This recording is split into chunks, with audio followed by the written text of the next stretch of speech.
Mo et son histoire, une émission proposée par Lanzari Book en partenariat avec Styx Radio.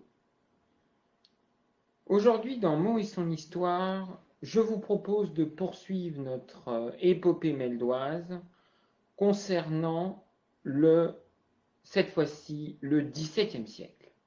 Alors la question qu'on peut se poser, c'est le grand siècle, est-il le siècle de Mo? Vous verrez que la réponse est sûrement oui. La période étant très longue, puisque le grand siècle s'étale de 1610 à 1715, je vous propose de la scinder en deux parties. D'abord le règne de Louis XIII, 1610 à 1643, puis le règne de Louis XIV, de 1643 à 1715, régence d'Anne d'Autriche et de Mazarin comprises. Aujourd'hui, nous allons commencer par la fin du règne d'Henri IV, et j'aimerais qu'on revienne même le 1er janvier 1594. Qu'est-ce qui se passe le 1er janvier 1594? Vous avez Henri IV qui entre dans Meaux et qui est accueilli par Louis de l'Hospital, marquis de Vitry, gouverneur de Meaux.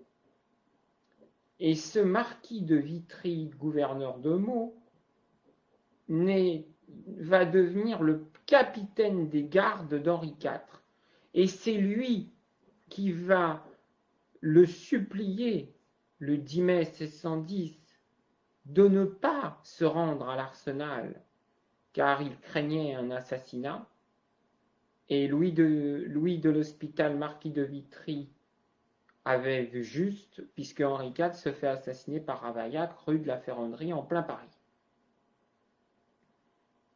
Henri IV, donc, s'éteint le 10 mai 1610, lui succède Louis XIII. Vous allez voir que Henri IV ayant noué un lien très fort avec Meaux, Louis XIII va poursuivre la politique de son père en faveur de Meaux, puisque Louis XIII aimait chasser dans les bois de Monceau, et Louis XIII appréciait également de rendre visite à Louis de l'Hospital, marquis de Vitry, qui était l'ancien capitaine des gardes du corps de son père. Pour lui succéder, Louis de l'Hospital étant âgé, il nomme son fils, Nicolas de l'Hospital, gouverneur de Meaux.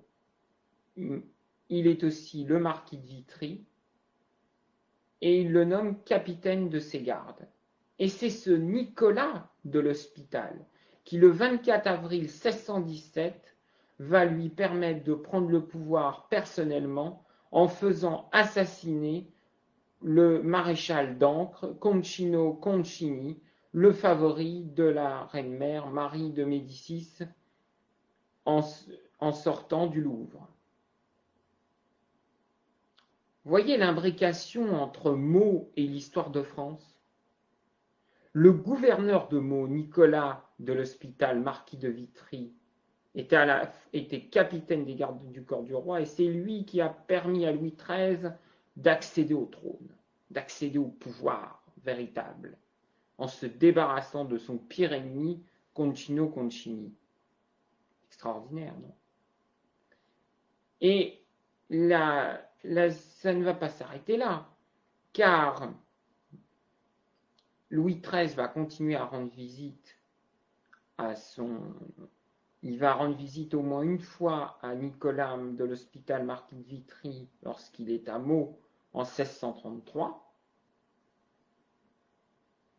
Et par la suite, vous allez même voir qu'au niveau des évêques, de l'évêque de Meaux, il y a une interconnexion avec le pouvoir central à Paris. Alors tout d'abord, il faut savoir que le XVIIe siècle, c'est le siècle de la contre-réforme catholique.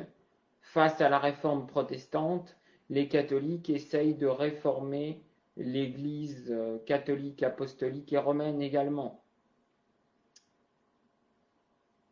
Mais il faut savoir que Meaux, au début du XVIIe, est exsangue, mais elle reconstruit ses remparts, elle redevient progressivement prospère, mais ses évêques successifs n'arrivent pas à retrouver l'éclat d'antan. Je pense à Jean de Vieux-Pont, qui a été évêque de Meaux de 1603 à 1623, et à Jean de Bello, qui a été évêque de Meaux de 1624 à 1637. Lui succède un évêque, peut-être l'évêque de Meaux le plus important qu'on ait eu. C'est vrai qu'il y a eu Bossuet après, et entre-temps Dominique de Ligny, qui est moins important. Mais Dominique Séguier a vraiment été l'évêque qui a réformé en profondeur le diocèse de Meaux. Il faut savoir qu'en 1622, donc à la fin de l'épiscopat de Jean de Vieux-Pont, le diocèse de Meaux passe de la dépendance de Sens à l'archevêché de Paris, l'évêché de Paris étant devenu enfin un archevêché. Et Dominique Séguier, qui succède à Jean de Bello en 1637, n'est autre que le frère de Pierre Séguier, celui qui va rester chancelier de France presque sans interruption de 1635 à 1672. Pierre Séguier qui a instruit le procès du marquis de Saint-Marc qui avait tenté d'assassiner le cardinal de Richelieu en 1642. Pierre Séguier encore qui avait instruit le procès de Nicolas Fouquet sur ordre de Louis XIV et qui sera le premier membre de l'Académie française lorsqu'elle sera fondée par Armand Jean Duplessis, duc et cardinal de Richelieu, en 1635, l'année où il a accédé à la chancellerie. Dominique Séguier c'est à lui que l'on doit la modernisation du palais épiscopal de Meaux. C'est à lui qu'on doit le fameux jardin Bossuet qui devrait porter son nom fort logiquement, car c'est lui qui a demandé qu'on réaménage le jardin du palais épiscopal par André Le Nôtre entre 1640 et 1642, et il a voulu le réaménager en forme de mitre. Ce jardin devrait logiquement s'appeler Jardin Séguier. Mais comme la mémoire de Dominique Séguier a été complètement éclipsée par celle de Jacques-Bénigne Bossuet par la suite, il ne s'appelle pas Dominique Séguier. Pour vous montrer à quel point Dominique Séguier est d'une importance majeure, je vais vous raconter une anecdote qui va vous faire sourire. Figurez-vous que le cardinal de Richelieu souffrait beaucoup d'hémorroïdes, surtout à la fin de sa vie. Or, il se trouve que le saint patron qui sait s'occuper des crises hémorroïdaires n'est autre que le patron de l'abri, Saint Fiacre. Or, la cathédrale de Meaux disposait des reliques de Saint Fiacre, gardées jalousement par le chapitre cathédral. Et Dominique Séguier a réussi à s'emparer des reliques pour les prêter. Il a fait déplacer les reliques de Saint Fiacre pour les prêter au cardinal de Richelieu, alors que ces reliques ne devaient sortir sous aucun prétexte. Mais Dominique Séguier était très proche du pouvoir, comme je vous l'ai expliqué, par son frère Pierre Séguier, qui était un grand ami du cardinal. Dominique Séguier, d'ailleurs, restera évêque de Meaux jusqu'à sa mort en 1659, et il sera remplacé par Dominique de Ligny, qui restera évêque de Meaux jusqu'en 1682.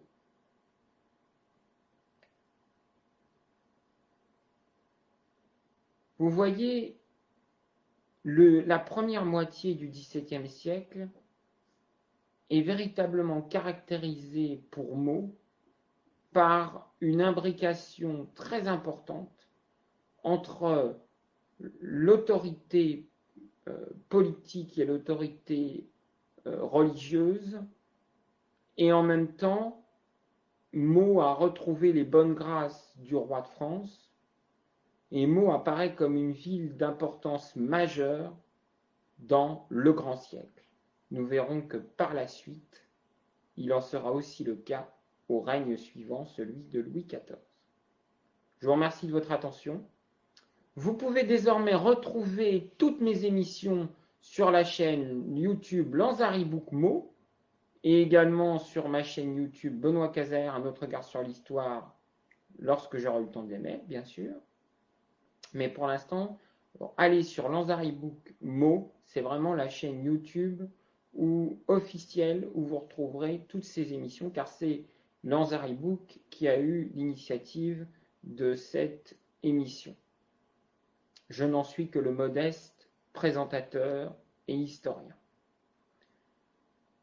Je vous remercie de votre attention. Je vous rappelle également que cette émission s'adresse à la fois aux parents comme aux enfants, donc à toute la famille. Et je vous souhaite une excellente journée. Au revoir. À demain. Même heure, même chaîne.